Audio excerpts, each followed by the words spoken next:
Boa tarde, pessoal. Estamos dando prosseguimento ao nosso curso de introdução à legislação do turismo que nós iniciamos há 2 dias. Hoje é a nossa terceira aula. E hoje nós vamos entrar na unidade número 2. Na unidade número 2, nós vamos ter uma ideia de como foi, na realidade, a história da legislação do turismo até agora, não é? Como é que nós atingimos, na realidade, a Lei Geral do Turismo. Quando a gente faz uma análise da história da legislação turística no Brasil, a primeira lei que a gente tem que citar é o Decreto-Lei número 55/66. Ele é talvez o marco mais importante da atividade turística. Por que ele é um decreto-lei? Porque naquela época, na realidade, o executivo podia baixar diplomas legais, podia criar ele próprio diplomas legais em algumas áreas específicas. Então esse diploma, essa lei, Decreto-Lei número 55/66, é uma lei do executivo. Qual é a importância dessa lei? Por que ela tem, na realidade, uma relevância tão grande na atividade turística? Porque foi ela que criou a Embratur, à época denominada Empresa Brasileira de Turismo, com sede no Rio de Janeiro, não é? Então, foi a primeira vez na história do Brasil que foi criada, na realidade, uma empresa voltada para a atividade turística. Uma empresa que ia cuidar, na realidade, do turismo. Por isso que o Decreto-Lei número 55/66 assume essa posição tão importante, porque na realidade ele criou a Embratur, a Empresa Brasileira de Turismo. E pela primeira vez também na história do turismo foi definida Política Nacional de Turismo. A gente teve o primeiro conceito de Política Nacional de Turismo. E paralelamente a isso foi criado o Conselho Nacional de Turismo, que era um conselho que iria, na realidade, assessorar a Embratur nas políticas públicas de turismo.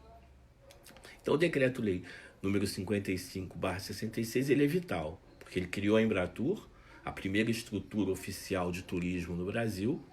Ele, na realidade, conceituou pela primeira vez Política Nacional de Turismo, e ele também criou um Conselho Nacional de Turismo, formado pelo poder público e pela iniciativa privada, com o objetivo, na realidade, de assessorar a Embratur. É óbvio que nós estamos falando aqui de antecedentes. Isso é como se fosse uma história. Então, o Decreto-Lei número 55/66 já foi revogado, não é?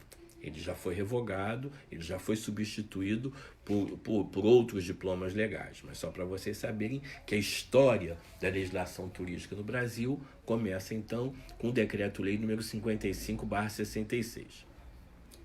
O segundo diploma legal foi a Lei 6.505/77. Por que essa lei também adquire uma importância muito grande? Porque pela primeira vez ela vai listar quem são os prestadores de serviços turísticos. Até então nós sabíamos quem eram, mas não existia nenhuma lei que dissesse quem eles eram. Então a Lei 6.505/77 vai dizer, olha, aquele serviço prestado por agência de viagens é serviço turístico. Aquele serviço prestado por hotel é serviço turístico. Aquele serviço vai elencar, vai apresentar os serviços considerados turísticos. Então também adquire importância, porque até então não existia nenhum diploma legal que nos fornecesse tal informação. Mais uma vez, a gente está fazendo aqui, na realidade, uma passagem pela história da legislação. Então, a Lei 6.505/77 já foi revogada também. Logo depois, ainda na história da legislação turística brasileira, surge o Decreto-Lei número 2.294/86, que tornou a atividade turística livre no Brasil. Ou seja, qualquer um podia abrir uma empresa de turismo. Foi um desastre. Não é? Foi um desastre. Na realidade, isso aconteceu no governo Sarney. Foi um desastre, porque as pessoas começaram a abrir agência de viagem. O que mais se abriu nessa época foi a agência de viagens, até porque as pessoas queriam usufruir de alguns benefícios que eram dados às agências de viagens, como descontos especiais para aqueles que eram donos de agências de viagem, como elas gostavam de viajar, elas foram abrindo agência de viagem. Então, esse decreto do Sarney, que tinha, em última instância, um propósito importante, que era fomentar a concorrência entre as empresas, quando ele tornou a atividade turística livre, ele disse o seguinte: olha, eu vou fazer que só as empresas, na realidade, que realmente tenham condições de sobreviver, vão sobreviver. As outras vão fechar. Era isso que ele queria. Ele queria fomentar a competitividade. Lê do engano, ele acabou criando, na realidade, em todo o Brasil, um grande número de falências de agências de viagem. Foi, na realidade, por força do Decreto-Lei número 2.294/86, que nós tivemos falência. Até porque, volto a dizer para vocês, as pessoas abriam as agências de viagens, mas não conheciam a gestão. Elas queriam, na realidade, se beneficiar. Eu vou poder viajar pagando só 25% do valor do bilhete, porque eu sou dono da agência de viagem, mas não sabiam, na realidade, que administrar uma agência de viagem é muito mais do que isso, não é? Administrar uma agência de viagens, na realidade, é você ter capital de giro, é você saber que aquela comissão que você recebe não é sua, não é que a parte da comissão, porque às vezes as agências de viagem ficam muito felizes, recebemos uma comissão altíssima. Daquela comissão você paga vários impostos, então resta para você no máximo 3%. Se você era um leigo, na realidade, inclusive naquela época de 86, que a gente ainda não tinha tanta tecnologia, não tinha ainda tanto, vamos dizer, fundamentação do sistema turismo, foi uma catástrofe. O último diploma legal que nos interessa também, e que já foi revogado, quer dizer, o Decreto-Lei 2.294/86 já foi revogado, né? Hoje todas as empresas brasileiras têm que ser cadastradas, elas têm que obedecer a pré-requisitos e têm que ser cadastradas no Cadastur, que é um cadastro do Ministério do Turismo. Elas só funcionam se elas forem cadastradas. Então isso foi um avanço grande também, né? Porque as empresas só podem funcionar hoje em dia se elas forem cadastradas. É uma obrigatoriedade de elas pertencerem a esse grande cadastro das empresas de turismo. Mas continuando ainda na nossa história da legislação do turismo, eu queria mencionar a Lei 8.181/91. E essa lei, na realidade, ela vai fazer algumas mudanças muito grandes no sistema de turismo brasileiro. A primeira, na realidade, ela vai fazer da Embratur um órgão ao mesmo tempo normativo e executivo. Quando a Embratur foi criada lá pelo Decreto-Lei número 55/66, o que acontecia de fato? O CNTUR, que era o Conselho Nacional de Turismo, era o órgão normativo, dali nasciam as normas de turismo, aquele conselho que assessorava, na realidade, as políticas públicas de turismo, que assessorava a Embratur, era do Conselho Nacional de Turismo que nasciam as normas de turismo, que por sua vez eram executadas, eram colocadas em prática através de políticas específicas pela Embratur. Quando a gente chega à Lei 8.181/91, o que acontece na realidade? A Embratur se transforma numa empresa ao mesmo tempo normativa e executiva. O que essa lei faz na realidade? Ela acaba com o CNTUR, que ela diz na realidade que a partir daí a Embratur na realidade vai ser uma empresa que vai cuidar ao mesmo tempo de toda a normatização, de toda a execução da política pública de turismo. Então, uma verdadeira reviravolta que acontece na realidade no âmbito do turismo brasileiro. A gente perde esse Conselho Nacional de Turismo e a gente passa a ter uma empresa que, ao mesmo tempo, na realidade, cria normas e as executa. Isso é muito confuso, né? Isso é muito confuso, na realidade. Por isso que o modelo atual que nós temos do Ministério de Turismo, que é normativo, e temos, por exemplo, a Embratur, que cuida da promoção internacional, e o Ministério do Turismo, hoje, ele mesmo normativo, ele executa uma série de políticas específicas. Mas ele é o órgão mais normativo, né? Então isso, na realidade, ajuda bastante. E essa Lei 8.181 mudou também o nome da Embratur. ela passa a se chamar Instituto Brasileiro de Turismo. Ela não é mais a Empresa Brasileira de Turismo, ela passa a se chamar Instituto Brasileiro de Turismo, nome que ela guardou até então. Até hoje ela é Instituto Brasileiro de Turismo. O que foi mantido na realidade foi o nome fantasia, Embratur.